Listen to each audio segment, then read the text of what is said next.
Hi, everyone, and welcome back to the Cabral Concept. I'm Stephen Cabral, board-certified naturopathic doctor, and I'm excited to get started with our second group of questions for the weekend. So hopefully you tuned in yesterday. We had 4 additional questions, really fantastic ones, and a lot, like I said, I've never answered before. They were on my favorite chair, like office chair recommendations or desk chair recommendations. We talked about when to use probiotics. We talked about some of the reasons why I got inspired to become a naturopathic doctor and get into this particular industry or field, whatever you want to call it. What else did we talk about? We talked about how to help teenagers lose weight and just, people in general. And I also talked about the number 1 weight loss test.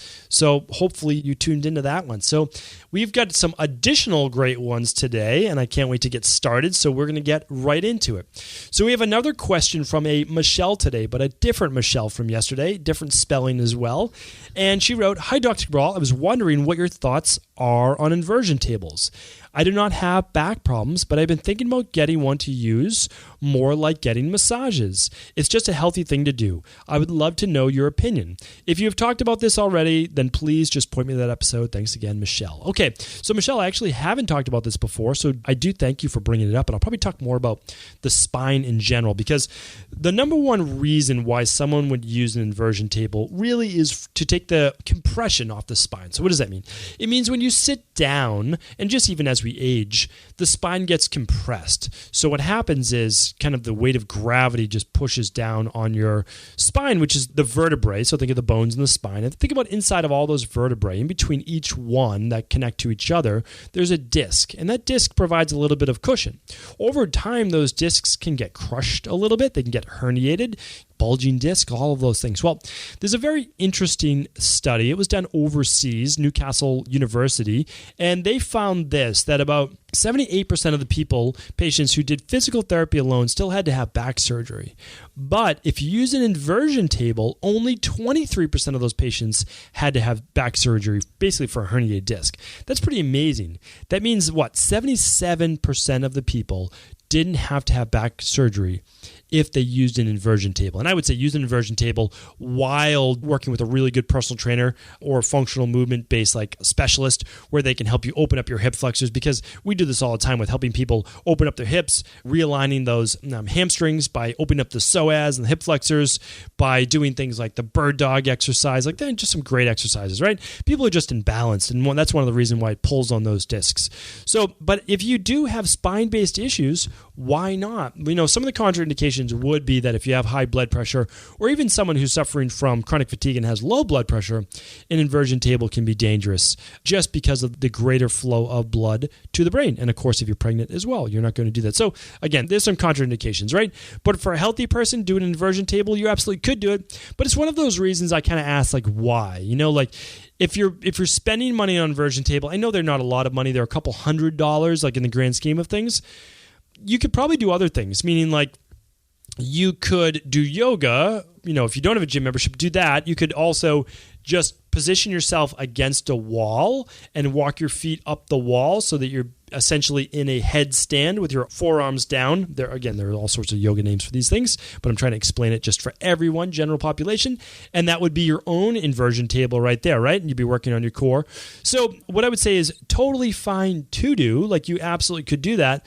But if you don't have back issues, is it needed? Well, maybe just do like the wheel from yoga, right? Or do some bridging, or do that exercise where I just talk about walking the feet up the wall, or doing some hanging from a bar, from a pull-up bar. Basically, you hold onto a bar and you just let yourself hang with your feet up in the air for about 30 seconds to a minute, and that's going to help elongate the whole body as well. And then do those hip flexor stretches, do those hamstring stretches. But Michelle, I can never talk you out of doing something healthy for your body. So, do feel free to get one if you feel it's a good choice for you. And it very well could be. Why not, right? It will take some of that pressure off of your back and will help take the blood flow from those legs and just bring it back to the head for a moment. Okay. Britney is up next. Britney is asking, I had chest pain and I was told I have costochondritis. So I want to explain what that is, and then I'll get into the rest of her question, because I think that's important, because most people aren't going to know what that is. So costochondritis, just keep in mind, just for everyone, when you see itis at the end, you're really looking at some type of inflammatory-based issue. And costochondritis specifically is inflammation of the cartilage around the rib cage. So when you look at the sternum, or basically what covers your heart, a lot of people think they're actually having a heart attack from this tightness in the chest. It's terrible. That inflammation is the source of that tension in the chest.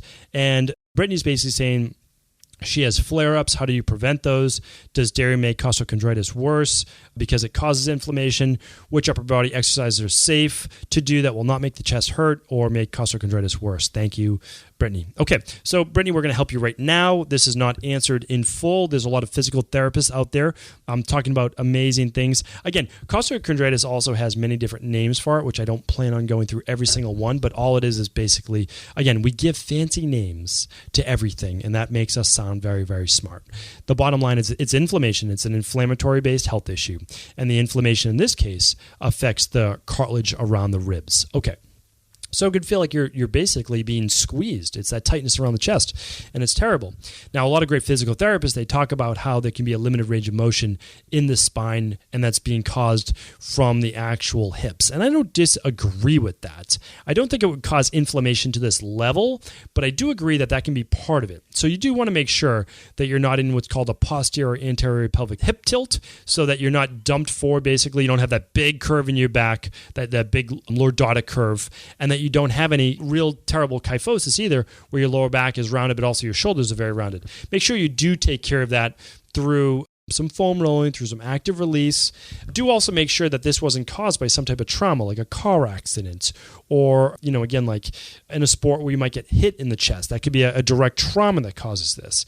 Now, the other part too is that this is inflammatory, and we all have what I call the Achilles heel of inflammation. So if I get inflamed, my inflammation goes to basically my sinuses, okay? My face. It looks like I got hit with a bat. For other people, their inflammation goes to their joints. Maybe it goes to their hands, or maybe it goes to their knees. A lot of the other people get an autoimmune-based flare-up. Some people might get this inflammation around their chest. Some people also have what's called pleuritis, which is an inflammation, again, more like around the lungs. That can kind of feel like this as well, not exactly the same. But when we're talking about inflammation, we're talking about inflammation. The bottom line is this: the foods you eat do matter. The lifestyle, the stress that you have does matter. You do, and you're on the right track, absolutely should eliminate the most inflammatory foods, which are going to be the processed wheats and glutens and dairy as well.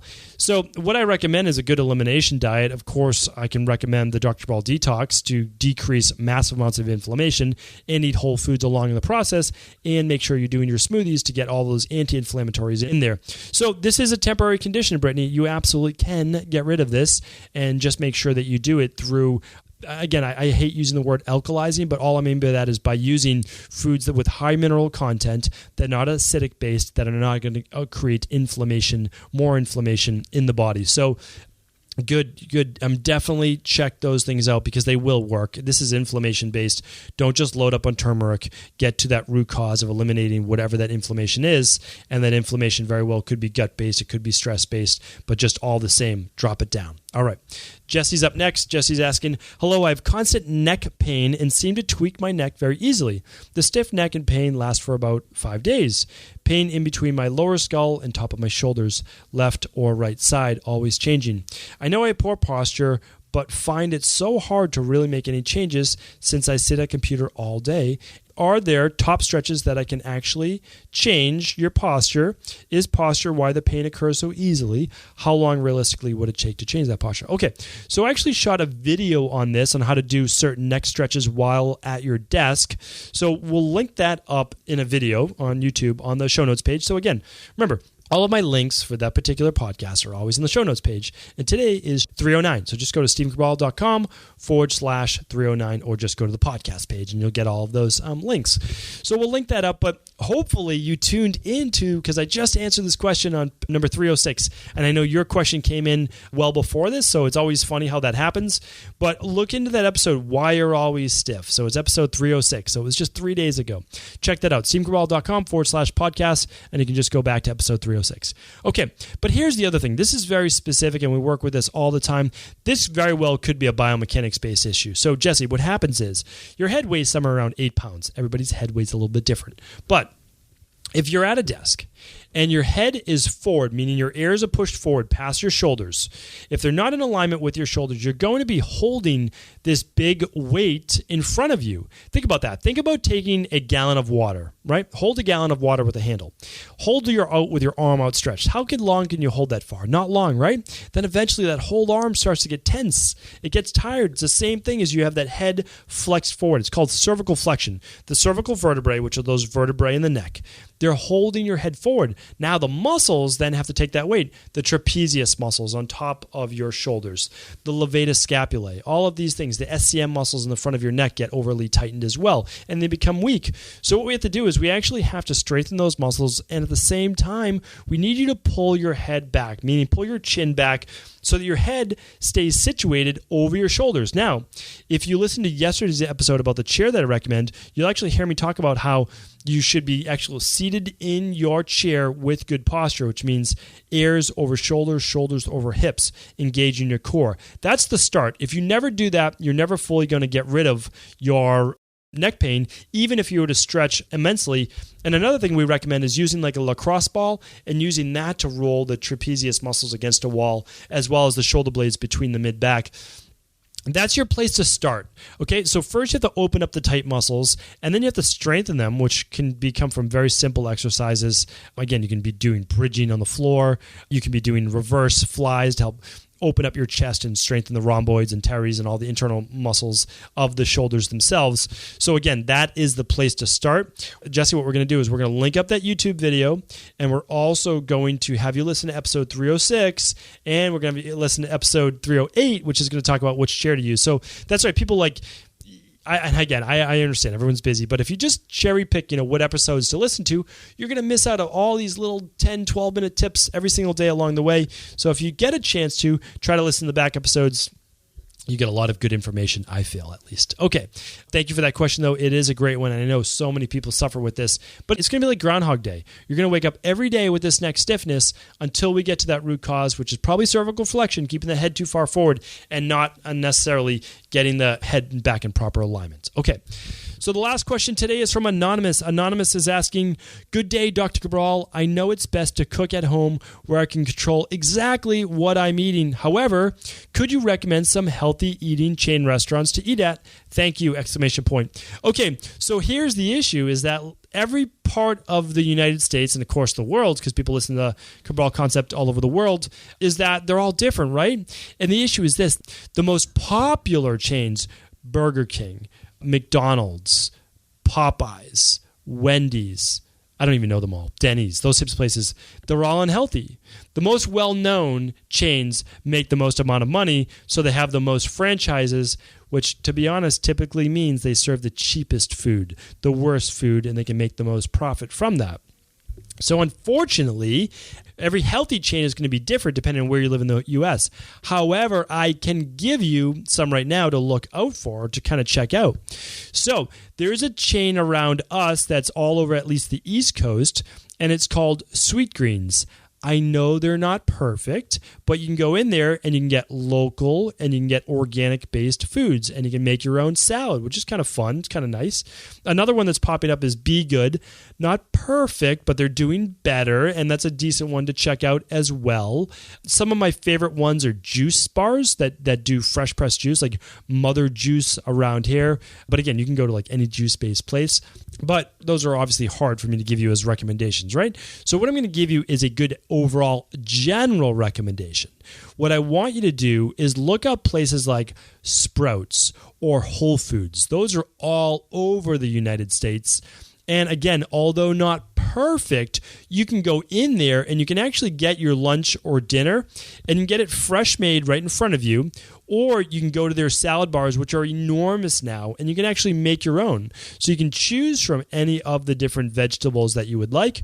And is Whole Foods perfect? No, but they're a standard-based thing where you can get a good relative choice. The best of the best are always your local-based places that have local, small farm-based foods brought into them. They're non-GMO, they're organic, they're fresh produce, and the only way to get really fresh produce is to have these local-based places. Now, the easy thing to do is just go to Yelp or a place like that. I hate Yelp. I'm going to be honest. Even though we have 5-star rating on Yelp, I don't like Yelp because it's a place for people just to complain about how, the person who was at the register was rude to them. That's really not fair to the business. Like, they're doing their best. There was an off day, whatever it is. Like, if it's consistent, I understand it's consistent. But anyway, I'm not an advocate. And it's not from me being bitter. Like, we have a great Yelp review, but I just understand being a small business owner, how these things work. Okay, that was my little rant. Now I'm back. So what I want to say is this, is that you can type in exactly what you want. Type in like vegan restaurant or juice bar or any of these things, and it gives you a place to start. And then you get to start to look at, this is what these people serve. And then the nice thing about Yelp is this as well, and I'm recommending Yelp, is that they have a little bar that says menu, like right on their website, and it pulls up the company's menu. So this is what I do. So I'm just giving you my own advice. I literally do this when I'm in a new city. And I just pull up the map and I can see where all these restaurants are. And so I use not Google Maps, I use my iPhone, the maps, and I can see the different restaurants there. And I can see where it was reviewed on Yelp. So anyway, that's exactly how I do it. And I figured I would give you my own advice.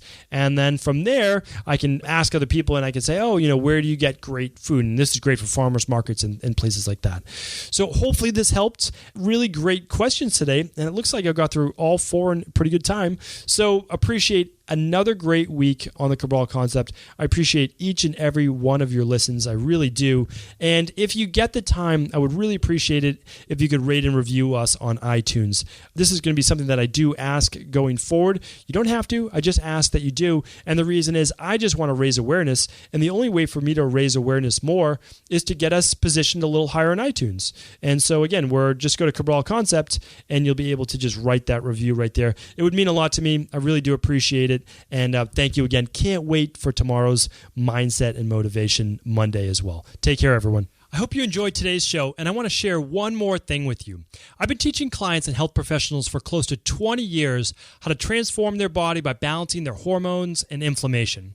And one thing I've consistently seen this time of year is a gradual 6 to 10 pound weight gain from Thanksgiving to the New Year.